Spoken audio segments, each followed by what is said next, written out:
कीजिए। जिस शख्सियत का आपको इंतजार है, कसम खुदा की हिंदुस्तान की वो मोतबर शख्सियत, वो मशहूर शख्सियत, खतीब अहले सुन्नत, मुफक्किर कौम, मुदब्बिर कौम व मिल्लत, आबरूए अहले सुन्नत, इस्लामी स्कॉलर हजरत अल्लामा मुफ्ती शहजाद आलम रज़वी, खलीफे सरकार ताजुश्शरिया मुदर्रिस जामतुर रज़ा बरेली शरीफ की आमद होगी। हजरत का खिताब आपने सिर्फ 5 मिनट सुन के जाइएगा, उसके बाद अच्छा ना लगे तो फौरन मेरे गोली मार दीजिएगा, क्योंकि इतना अच्छा खिताब उनका होता है। आपको भी समाप्त करने को मिलेगा। जो लोग जा रहे हैं मैं उनसे गुजारिश करता हूँ मेरे भाई, ज्यादा देर के लिए नहीं और ज्यादा से ज्यादा सिर्फ 1 घंटे के लिए आप यहाँ बैठे, इंशाअल्लाह आपकी जिंदगी में इनकलाब पैदा हो सकता है। शायर मुल्क हिंदुस्तान भाई इमरान बरकाती लमकनी बैठे हुए हैं। जरा ये कब्रिस्तान के ये कब्रों की तरह कब्रें बना ली है मेरे भाई, थोड़ा थोड़ा आगे बढ़ के आ जाए। मैं आपका मेहमान हूँ, आप मेरे मेहमान हैं, और जब मेहमान की बात मान लिया करता है, मैं आपसे भी गुजारिश कर रहा हूँ जितनी जल्दी हो सके थोड़ा सा आगे बढ़ाएं। 50 ग्राम आगे बढ़े आएंगे तो बड़ा अच्छा होगा, क्योंकि नेट में आज के इस दौर में नेट ने हर काम से आजाद करके रख दिया, एक नई सरदर्द का इजाद करके रख दिया। व्हाट्सएप और फेसबुक के आज के इस दौर में मेरे इन नौजवानों को बर्बाद करके रख दिया, मेरे इन नौजवानों को बर्बाद करके रख दिया, क्योंकि रात के 11 बजे के तब व्हाट्सएप चलाता है, रात के 12 बजे के तब व्हाट्सएप चलाता है। ऐ कौम के सुन्नियों, तुम्हें मालूम नहीं है कि 3G ना 4G ना 5G से चलता है, हमारा काम तो मौला अली से चलता है। पूरे मुल्क में है नेटवर्क मेरे ख्वाजा का, ये मुल्क तो मेरे ख्वाजा पिया से चलता है। पूरे मुल्क में है नेटवर्क मेरे ख्वाजा का, ये मुल्क तो मेरे ख्वाजा पिया से चलता है। जब बात ख्वाजा गरीब नवाज की आ गई तो गरीब नवाज के नाम पर थोड़ा मोहब्बत से कहते हैं या रसूल अल्लाह, और मोहब्बत से कहते हैं या रसूल अल्लाह, कि कभी दीवार हिलती है कभी दर कांप जाता है, अली का नाम सुनकर अब भी खैबर कांप जाता है।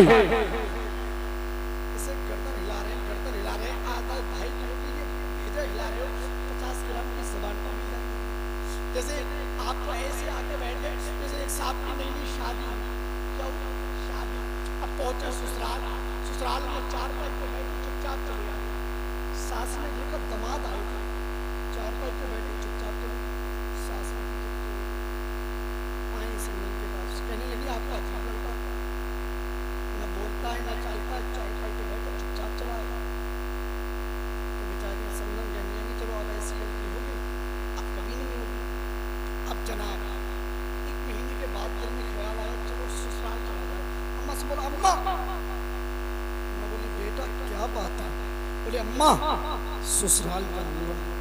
माँ बोली बेटा एक बार गई थी तो गुड़ खिला के आए थे, अब जाओगी तो क्या खिला के आओगे? बोले अम्मा ससुराल की याद बहुत आ रही, जाएंगे सही। तो माँ ने कहा बेटा ज्यादा ना बोल सको तो हाँ और ना में ही जवाब दे देंगे। बोले ठीक है माँ। अब जनाब तैयार हुए और पहुंचे ससुराल। सास से मुलाकात हो गई, सास से कहते हैं अस्सलाम वालेकुम। सास ने कहा वालेकुम अस्सलाम। सास ने कहा तुम्हारी माँ ठीक है? बोले हाँ। सास ने कहा तुम्हारी निकाह में जो लड़की दी है वो ठीक है? बोले ना। सास ने कहा बुखार आ गया? बोले हाँ। सास ने कहा दवाई नहीं दिलवाई?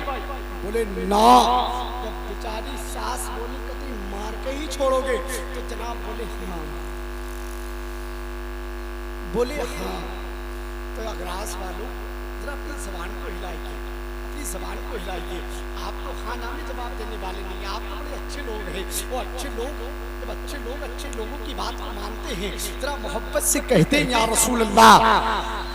मैं एक बहुत बड़ा शेर पढ़ता हूँ के बस पैरों में बात मिली काफी है, बहुत बड़ा शेर। आज के नौजवानों के ताल्लुक से मेरे भाई सुने, कसम खुदा की दिल खुश हो जाएगा। लोग कहते हैं बाप, लोग माँ के हवाले से शेर करते हैं, आज सामने बाप के हवाले से शेर कि धूप कितनी भी हो मगर एक बाप की सोच देखे, मगर बेटा की सोच क्या? एक बाप एक बेटे ने कहा अब्बू मुझे जूते ला दे, मैं कहा मुझे जूते ला देना। बाप ने सुबह से लेकर शाम तक मजदूरी करने के बाद जब छुट्टी होने का टाइम आया तो मालिक से कहने मालिक थोड़ा ओवर टाइम करने के लिए दीजिए। मालिक ने कहा क्यों? बोले आज मेरे बेटे ने मुझसे जूते की फरमाइश की। बेटे आपकी आंखों में आंसू है। मालिक ने पैसे बढ़ा के दिए, बोले ये जूते ले जाओ और अपने बेटे की ख्वाहिश को पूरा कर दे। मगर आज के नौजवानों का हाल क्या है? बहुत बड़ा शेर पढ़ रहा हूँ, अगर आपके दिल तक पहुंचे तो आप मुझ तक पहुंचाना। कि धूप कितनी भी हो, बहुत बड़ा शेर पढ़ रहा हूँ, कि धूप कितनी भी हो साया नहीं खोने देता, राह कैसी भी हो बेबस नहीं होने देता, बेचकर अपना लहू, बेचकर अपना लहू चाहे वो रोटी लाए, बाप औलाद को भूखा नहीं सोने देता। बेचकर अपना लहू चाहे वो रोटी लाए, बेचकर अपना लहू चाहे वो रोटी लाए, बाप औलाद को भूखा नहीं सोने देता, बाप औलाद को भूखा नहीं सोने देता। जब आप ये पैसे दे रहे हैं तो आपकी तमन्ना क्या है? उस तमन्ना को सुन ले कि मोहब्बतों का खसीना दिखा के ले आओ। अब माँ का वफादार बेटा अपनी माँ से यही कहता होगा कि मोहब्बतों का खसीना दिखा के ले आओ, वहां से खुद का सीना दिखा के ले आओ। और मेरे खुदा इतना नवाज दे मुझको, मैं अपनी माँ को मदीना दिखा के ले आऊं। मेरे खुदा इतना नवाज दे मुझको, मैं अपनी माँ को मदीना दिखा के ले आऊं। मैं अपनी माँ को मदीना दिखा के ले आऊं।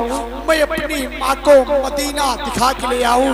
इबादतों की जो लज्जत नहीं समझ पाए, मेरे करीम की वो मोहब्बत नहीं समझ पाए, वो लोग बातें करते हैं अगर आस वालों जन्नत जाने की, जो माँ के कदमों की जन्नत नहीं समझ पाए। वो लोग बातें करते हैं कैसे जन्नत जाने की, जो माँ के कदमों की जन्नत नहीं समझ पाए। आज के रात हिंदुस्तान का वो कीमती लहजा, वो मकबूल लहजा, खान का ही शेरो शुगन का सज्जादा नशीन, उर्दू अदब का खलीफा, तरीक़े तरन्नुम का गुंबदो मीनार, आज के रात बुलबुले बारगाहे मदीना, तोती चमनिस्तानी ताजुल शरिया, इमरान बरकाती लमकनी की इस्तकबाल कर ले, आने वाले मेहमान का वेलकम कर ले। ज़बानों को खोल दे, अगर आस वालों मोहब्बत से बोल दे तकबीर। लबों को खोलिए, इसमें कोई पैसा नहीं लगता। अगर आस वालों लगे नारा मुझे चुप रहना अच्छा नहीं लगता। वो जलसा कामयाबी की तरफ क्या जाएगा तारीफ, जहां मेरे आला हजरत का नारा नहीं लगता। नारे तकबीर, अल्लाहु अकबर। ये दिल इश्क़ नबी में मचल जाए तो अच्छा हो, मोहब्बत कहते कहते तब निकल जाए तो अच्छा हो। नारे तकबीर, अल्लाहु अकबर। नारे रिसालत या रसूल अल्लाह। फैज़ाने गौसे आज़म जिंदाबाद। ख्वाजा का हिंदुस्तान जिंदाबाद। इश्क मोहब्बत जिंदा। उर्से सैयद ज़ियाउल हसन मियां जिंदाबाद। सरज़मीने अग़रास मुसलमानाने अहले सुन्नत साहिबे सज्जादा जिंदाबाद। शारे मुल्क हिंदुस्तान इमरान बरकाती जिंदाबाद। नारे तकबीर, अल्लाह। फूल को फूल, खुशबू को शम्मा पसंद है, मेरी पसंद ये है मुझे तू पसंद है।